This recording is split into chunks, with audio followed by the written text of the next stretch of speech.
The Syrian civil war, a conflict marked by unimaginable brutality and suffering, has raged for over a decade. It began in 2011, part of the Arab Spring uprisings that swept across the Middle East. Protests, initially about economic disparities and lack of freedoms, were met with a brutal crackdown by the regime of Bashar al-Assad. This ignited a conflict that has spiraled into a multifaceted war, drawing in foreign powers and giving rise to extremist groups. Millions of Syrians have been displaced, becoming refugees in neighboring countries and beyond. Entire cities have been reduced to rubble. The conflict has been a humanitarian catastrophe with countless lives lost and a generation scarred by violence. The Assad regime, known for its iron grip on power and brutal suppression of dissent, has been accused of horrific war crimes.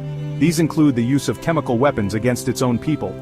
Despite international condemnation, Assad remained defiant, clinging to power while his country burned. For years, the Syrian people have endured unimaginable suffering, their lives shattered by a war they didn't ask for. But through it all, they have demonstrated remarkable resilience, clinging to hope for a better future. The recent events, culminating in Assad's escape from Damascus, mark a significant turning point in this long and bloody conflict. What this means for the future of Syria and its people remains to be seen. For years, the Syrian conflict had been characterized by a bloody stalemate. The Assad regime, backed by Russian air power and Iranian-supported militias, held onto major cities. Opposition forces, fragmented and often outgunned, struggled to make significant territorial gains. However, in late November 2024, a renewed rebel offensive dramatically shifted the balance of power. This offensive, spearheaded by a coalition of rebel groups, targeted strategic cities across Syria. Aleppo, once a symbol of the regime's brutality, fell to the rebels in a swift and decisive operation. This victory sent shockwaves through the country, signaling a potential turning point in the war. Emboldened by their success in Aleppo, the rebels pushed south towards Damascus, the heart of Assad's power. They captured a string of key cities including Hama, Homs, and Dara, encountering surprisingly light resistance. The Syrian army, demoralized and lacking supplies, seemed to be crumbling from within. The speed and scale of the rebel advance took many by surprise. It became clear that the tide of the war had turned, and the Assad regime, once considered invincible, was now teetering on the brink of collapse. Fear and uncertainty gripped Damascus as the rebels closed in on the capital. The fall of Aleppo marked a significant turning point in the Syrian conflict. Once a bustling economic hub, Aleppo became a symbol of the war's brutality, enduring years of relentless bombardment and siege. The city was divided, with the eastern part held by rebels, and the western part controlled by the Syrian government. The battle for Aleppo was one of the longest and bloodiest of the war.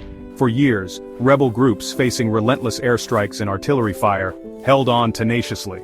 However, in late 2024, the Syrian government, backed by Russian air power, launched a massive offensive to retake the entire city. The offensive resulted in widespread destruction and a humanitarian catastrophe. Thousands of civilians were trapped inside the besieged areas, facing starvation and lack of medical care. The world watched in horror as images of suffering and devastation emerged from the city. The fall of Aleppo to government forces in December 2016 was a major turning point in the war. It marked a significant victory for the Assad regime and its allies, Russia and Iran. The battle also had a devastating impact on the morale of the opposition, further fragmenting the rebel groups. As the rebel forces continued their relentless advance, a sense of dread settled over Damascus. The Syrian capital, once considered relatively secure from the fighting, was now squarely in the crosshairs of the opposition. Rumors of the regime's impending collapse swirled through the streets, creating an atmosphere of fear and uncertainty. The Syrian army, overstretched and demoralized, began withdrawing from positions south of Damascus, effectively handing over control of several provincial capitals to the advancing rebels. This strategic retreat was seen by many as a sign of the regime's weakening grip on power. It also allowed the rebels to encircle the capital, cutting off key supply routes and further isolating Assad's government. Within Damascus, panic began to set in. Residents, long accustomed to the rhythms of daily life, found themselves facing an uncertain future. Supermarket shelves were emptied as people stocked up on essential supplies. Long lines formed at gas stations as rumors of fuel shortages spread. The city, once a vibrant metropolis, was slowly grinding to a halt. The fall of the Saidnaya military prison, located just north of Damascus, sent shockwaves through the regime and provided a major morale boost to the opposition.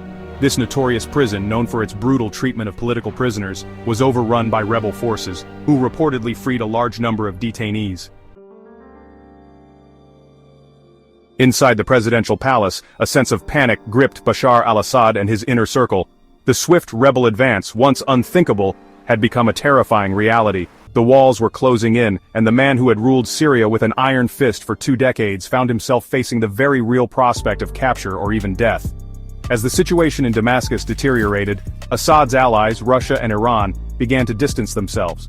The Kremlin, once a staunch supporter of the regime, remained conspicuously silent, offering no reassurances of military assistance. Iran, heavily invested in propping up Assad, seemed to be re-evaluating its options. With his options dwindling, Assad was faced with a stark choice: fight to the bitter end, or flee into exile. The once unthinkable decision to abandon Damascus, the seat of his power, became the only viable option. Secret plans were hastily drawn up to spirit Assad and his family out of the country before it was too late. The weight of his decision, to leave behind the country he had ruled for so long, was etched on Assad's face. The man who had once projected an image of strength and defiance now appeared haggard and defeated.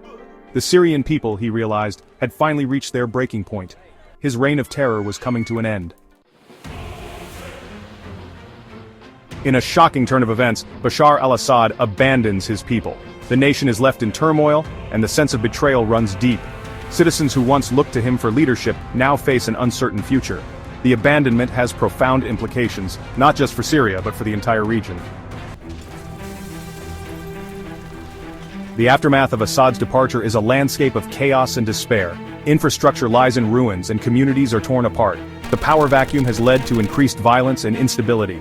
Humanitarian crises worsen as aid becomes harder to distribute. The people of Syria are left to navigate a shattered nation, struggling to rebuild their lives from the rubble. The international community reacts with a mix of condemnation and concern. World leaders call for immediate action to stabilize the region. Diplomatic efforts intensify, with some countries offering support to the Syrian people, while others push for sanctions and accountability. The global response highlights the complexities of international politics and the urgent need for a coordinated effort to address the crisis. Looking ahead, the future of Syria remains uncertain. Rebuilding will require immense effort and cooperation from both within and outside the country. The resilience of the Syrian people offers a glimmer of hope, but the road to recovery is long and fraught with challenges. The international community's role will be crucial in supporting Syria's journey towards stability and peace.